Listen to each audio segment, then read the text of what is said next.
चरक संहिता अपमार्ग अध्याय श्लोक 19। इसमें हम अब जो बिल्व है उसके बारे में जानकारी लेंगे। हमारा पाचनिक ग्रह जो पिया है इसके बारे में वर्णन चल रहा है। बेल, इसका लैटिन नेम ईगल मार्मेलोस है। संस्कृत में बेल कहते हैं, गुजराती में बिली, पंजाबी में सीफल, बील, कश्मीर में बिलकत, तमिल में बिल्वम, तेलुगु में बिल्वम, कन्नड़ में बेल, तुर्की में बेल, मलयालम में कूड़ा, सिंहली में बेल्ली, मलय में वुई बेल, बंगाली में बेल, हिंदी में बेल, सिंध में बिल कहते हैं। एक छोटा वृक्ष रहता है। पंजाब और बंगाल में जो फलों की खेती की जाती है, फल लगाए जाते हैं, वो उत्तम रहते हैं। इसलिए मुख्यतः जो औषध रहती है उसमें इन्हीं का उपयोग किया जाता है। ये जो फल रहते हैं नवंबर और दिसंबर में मिलते हैं।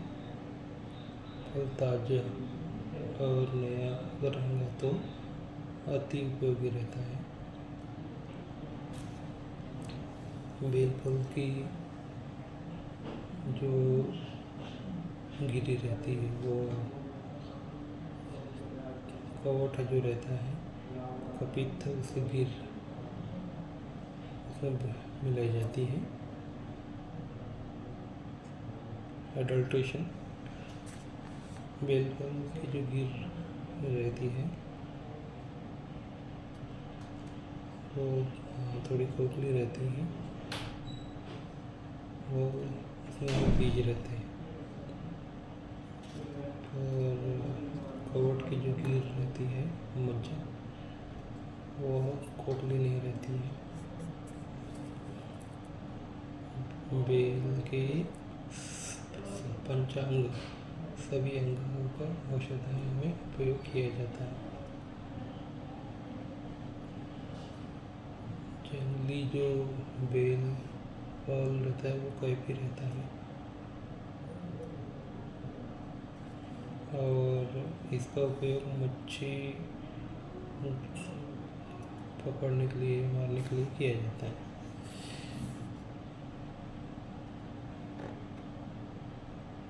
और जो बेल फल खेती की जाती है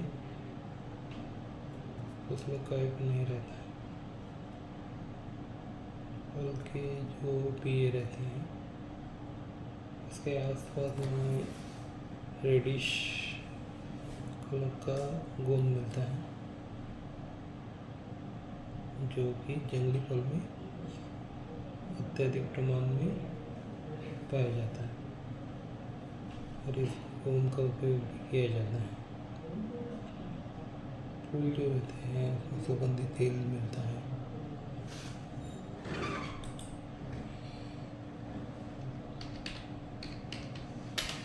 और अब आएंगे इसके कर्म के ऊपर। तो बेल का जो जड़ रहती है वो मज्जा तंतु का शामक ऐसा प्रभाव डालती है जिससे नींद आती है। पके हुए पर आगे जो फल रहता है सजीव जो रहता है उसको संस्कृत में बिल्व पेशिका बोलते हैं। कश्मीर में शीपल कुछ बोलते हैं, बंगाली में बिलानू, मगज बोलते हैं, हिंदी में बिलगिरी बोलते हैं। यह स्निग्ध रहती है, गुरु रहती है, संग्राहक रहती है और हाथों को शक्ति देने वाली रहती है। इसका जो पका फल का जो गिर रहता है वो अनुलोमक है। इसके जो पत्र रहते हैं वो कटु पौष्टिक रहते हैं, अनुलोमन करते हैं, शोथ को नष्ट करते हैं, ज्वरहार है, श्लेष्म सारक है, व्रणशोधन और व्रण रोपण करते हैं। उपयोग: बेल का जो मूल रहता है वो दशमूल में मिलाया जाता है। यह वात रूप में उपयोगी रहता है। हार्ट बीट बढ़ना, उदासीनता, निद्रानाश और उन्माद आदि रोगों में, वात रोगों में इसकी जड़ दी जाती है। और विषम ज्वर जो रहता है उसमें जड़ की जो छाल रहती है उसका पौध दिया जाता है। वीर्य अगर पतला हो गया तो जड़ की जो छाल रहती है और जीरा ये घी में मिला के देते हैं। और विषय में सर्पदंश जो रहता है उसमें जड़ों का उपयोग होता है। जो इसकी जड़ रहती है वो चावल के पानी में उबालकर भी शक्कर डाल के छोटे बच्चों को दिया जाता है, जिससे छोटे बच्चे को उल्टी और जुलाब हो जाती है। कब्ज और पेट अगर फूला है और पाचन अगर सही नहीं है और कभी अगर जुलाब होते हैं या कभी कब्ज होता है, ऐसे आंतों के विकार में पके हुए फल का शरबत सवेरे देने से फायदा होता है। जो कच्चा फल रहता है उसको पका के रक्त अतिसार या फिर जीर्ण अतिसार में देते हैं। ज्वर अगर नहीं है तब और रोगी अशक्त अगर रहता है तो पाचन क्रिया बिगड़ी है तो इसका विशेष उपयोग होता है। कच्चे बेल फल, सौंफ और यष्टि मधु इनका जो क्वाथ रहता है ये जीर्ण म्यूकोइड स्टूल जो रहते हैं उसमें विशेषकर हित रहता है। रक्त पित्त जिस व्यक्ति को रहता है उसको म्यूकोइड स्टूल अगर होते हैं तो एक विशेष औषधि है। ये बच्चों को उत्तम लागू होती है।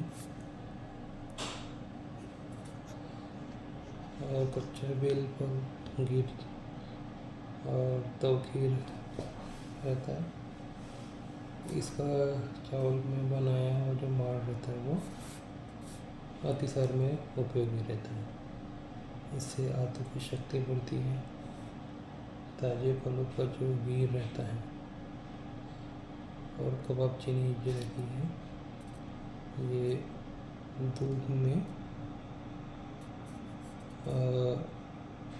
दिया जाता है। तिल के तेल में कच्चा फल का जो घी रहता है 8 दिन तक भिगो के रखना है। वो तेल वात रोग में शरीर को अभ्यंग किया जाता है। इसके जो ताजे पत्ते रहते हैं उसका जो रस रहता है ज्वर, अभिषेक, शोथ और कब्ज में देते हैं। इससे पेट अच्छी तरह साफ होता है और ज्वर, अभिषेक भी कम होता है। ज्वर में इसका पत्तों का सोरस या क्वाथ देते हैं और